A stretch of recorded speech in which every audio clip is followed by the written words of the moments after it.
Hello everyone, how to towards back with another new video, and in this video I'm going to show you how to change your password in Facebook Lite app.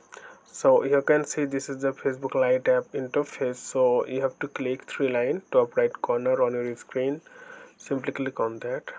Once you click on that, then here it's called the menu page. So scroll down a little bit, then click settings.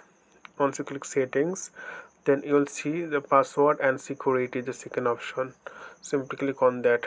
Once you click on that, then here you will see the option change password. Simply click on that, and here you'll see the option current password, new password, and retype new password.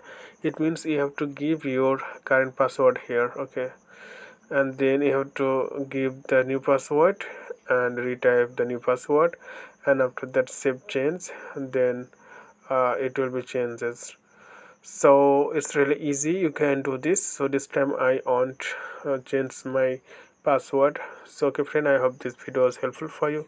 So today's no more, and thank you for watching.